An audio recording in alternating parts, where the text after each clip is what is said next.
Welcome to Criminal Law Unfiltered. Hello and welcome back to Criminal Law Unfiltered with Robert M. Helfend. Robert is the founder of Helfend Law Group and has spent more than 40 years defending clients in state and federal courtrooms. He's handled thousands of cases, including federal indictments across the country, and is known for his aggressive and strategic defense when stakes could not be higher. I'm Evan Mack, and today we're focusing on investigations of grand juries. What does it mean if you're contacted by a federal agency or if you receive a target letter? And what happens behind those closed grand jury doors? This is Federal Investigations and Grand Juries Explained, what it means if you're under federal investigation. Robert, sir, welcome. Thank you for having me. Let's get down to brass tacks, Rob. What does it truly mean in practical terms when someone hears they're under federal investigation? Well, it could mean trouble. If you're under federal investigation, I mean, if it was me, I'd be worried. Yeah. But I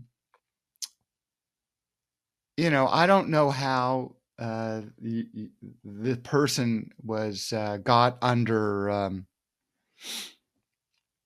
the spotlight by the feds. I mean, who turned them in? Somebody talked to the FBI or somebody talked to the DEA or whatever. But if you're under federal investigation, it would be a good thing to get yourself counsel, because counsel could then speak to the agent that is running this investigation.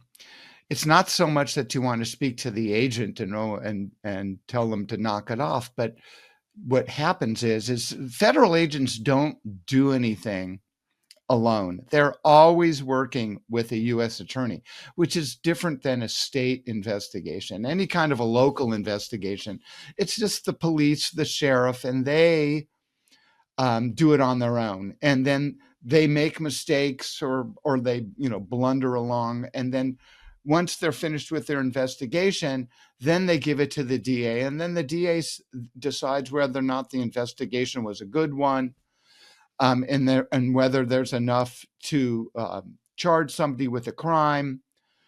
But federally, it doesn't work like that. Federal agents are working with the U.S. Attorney's Office from the beginning.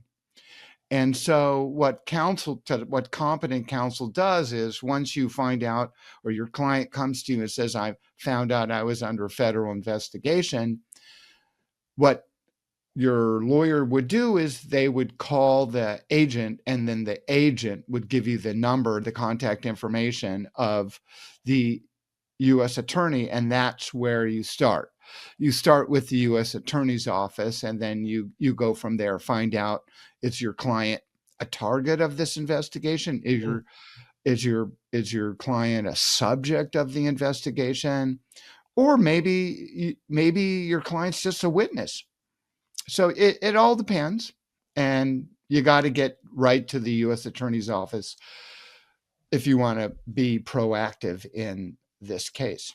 So, Rob, what's a target letter? What's the absolute first thing someone should do if they receive a target letter? Well, that goes back to what you just asked me. So if you got a target letter, that means there's a federal investigation. That probably means with the target letter that meaning the U.S. attorney has convened a grand jury. And they want you to come and testify at that grand jury. And so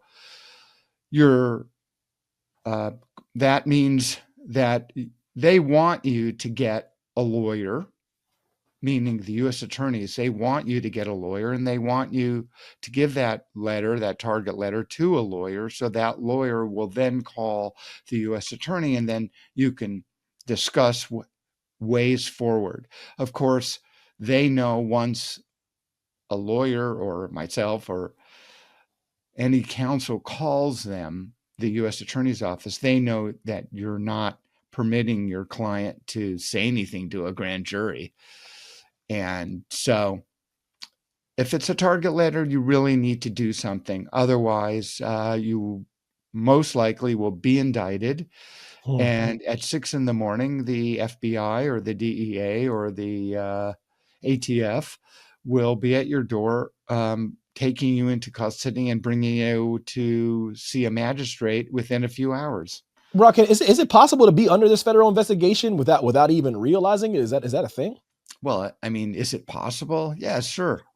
Is it possible? Is it likely? Does it happen? It does happen. There's would be stages where the federal agents are gathering information before Mm. they decide to contact you or people that you know, because obviously once they contact you or people that you know, it can compromise the information that they're trying to get because now you know. Yeah, sure. Yeah. Anybody could be under investigation and not know it, but it normally, well, yeah, it Mhm. depends on the crime. So, like if you're being accused of like human trafficking, Mm. and it's a big case, like you're a member of an organization and all of you are accused of human trafficking, something like that. I doubt you're even going to know you're indicted or you're under investigation. It's just the agents come and you're arrested, and so you wouldn't know that. Just one day you're arrested and you're in front of a magistrate, trying to get bail, and so yeah, most of the cases I've seen. Uh, you are under investigation, that you're told you're under investigation, you're given an opportunity to basically proffer. The U.S. Attorney's Office always wants to see if we can get your client to proffer, meaning come on in and spill the beans, tell us what you know, tell us what you did. Then from there, a lot of times they want to work out what's called a pre-indictment disposition, which means we're going to offer you a plea agreement, which is more favorable now than if you get indicted. So that happens. There's a lot of different ways these things can go.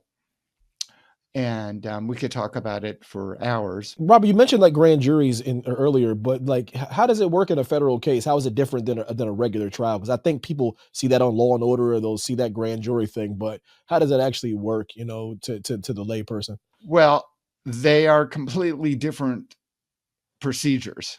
Um, a jury trial is where the prosecutor presents evidence to 12 people that are randomly selected. And so the skilled defense attorney is able to weed out problem jurors. You want jurors that would be sympathetic to your point of view and your theme of your case. And a grand jury is actually a secret proceeding. Defense attorneys are not allowed in there. Your client isn't allowed in there unless they're going to testify. And so what a grand jury is honestly, it's people that have enough time in their hands that like federally that they could be a grand juror. And I think the term is like a year. So Wow. so people that can spend that kind of time seem to be maybe older retired people. But Mhm. what happens in a grand jury is the prosecutor is just giving one side of the case. This is Right. their investigation. They put on basically the investigating officer or the investigating agent, and they ask the questions about what happened, what's your investigation, what did you find out, and they're not cross-examined. And so there is an old saying that if the federal government could indict a ham sandwich if they wanted to. But lately, it's not. I've seen cases that actually have not survived a grand jury, and those are Wow. ones where the people were resisting the arrest of people suspected of being in this country illegally. And so I've seen now one case where the federal government tried to indict somebody for delaying an officer, and Wow. 3 times they were denied. So that's very unusual that that happens. But so a grand jury is not anything like a jury trial.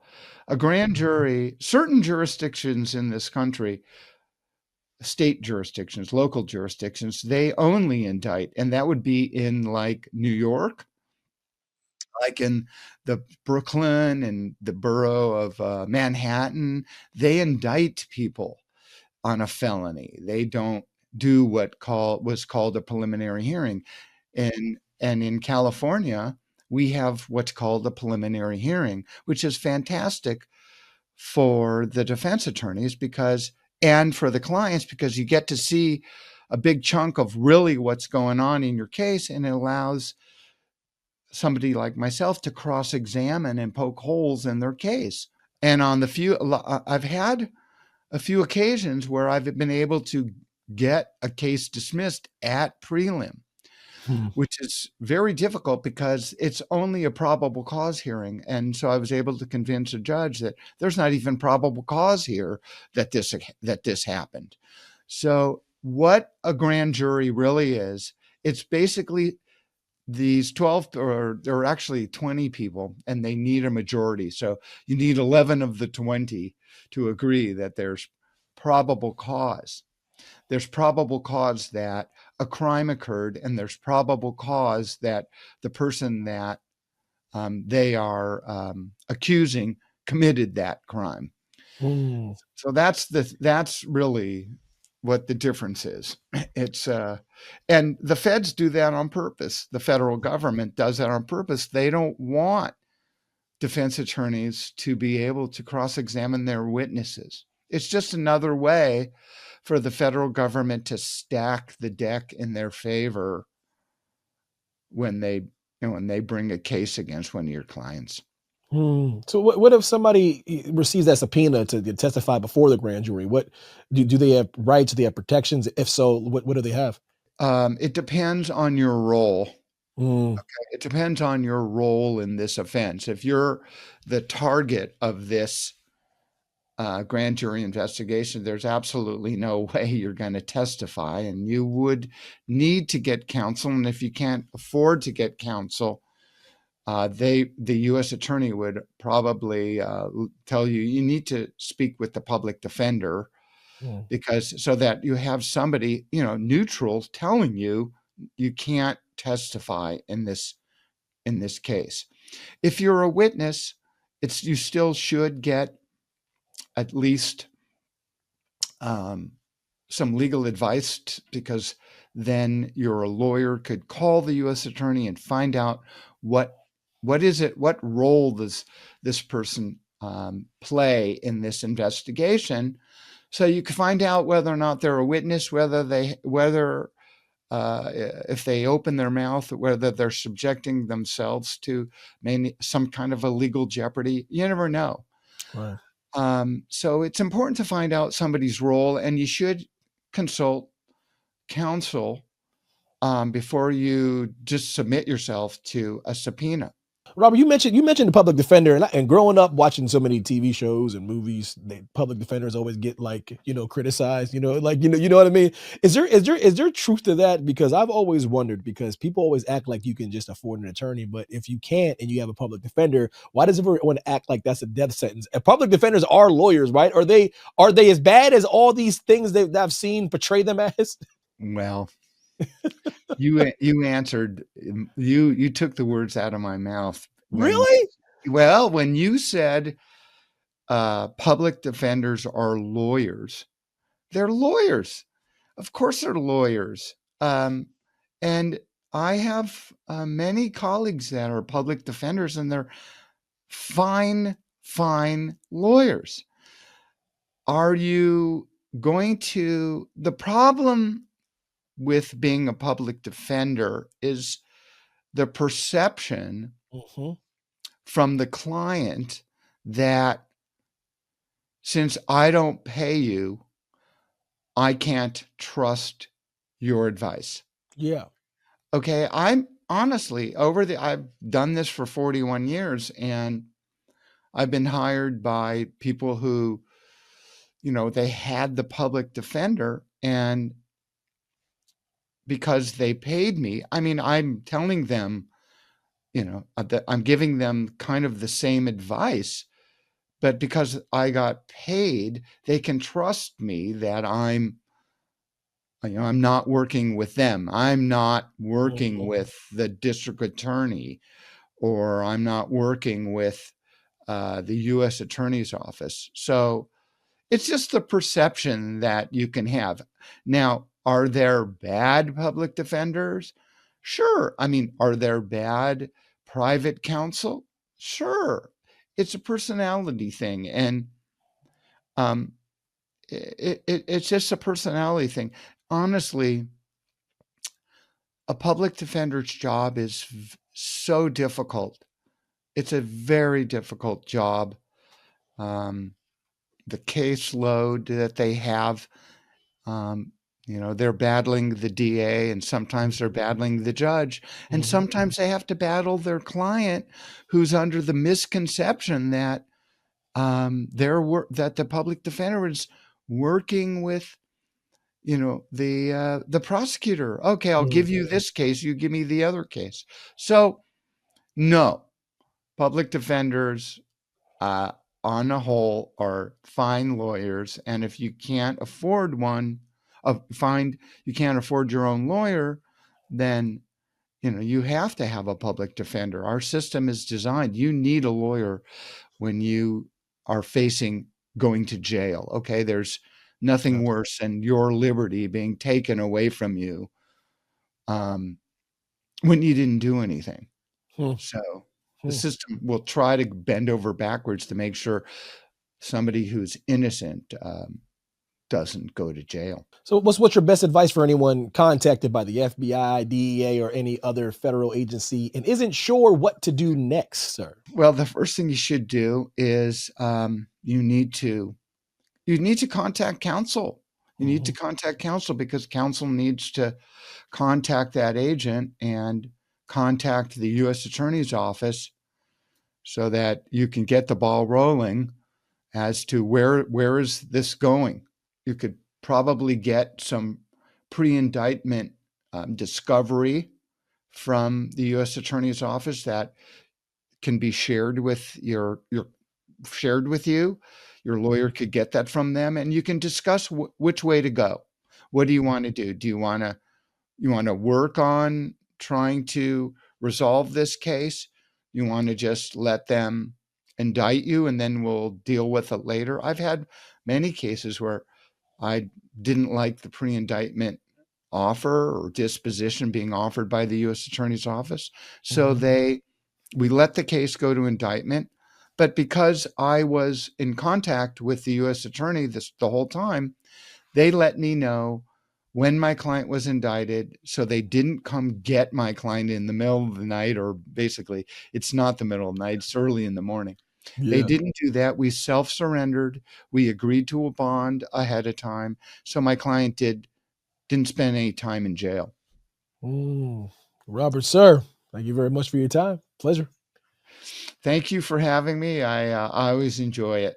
And thank you all so much for joining us on this episode of Criminal Law Unfiltered. Facing a federal investigation of a grand jury is very overwhelming, but you don't have to go through it alone. If you received a target letter or have been contacted by federal agents, visit robertmhelfand.com to learn how Robert and his team can help you. And don't forget to like, subscribe, leave a review, and share this information with anyone that might find it helpful. Thank you so much. We'll see you next time. Thanks for watching. Be sure to hit that like and subscribe button and leave us a review in the comments.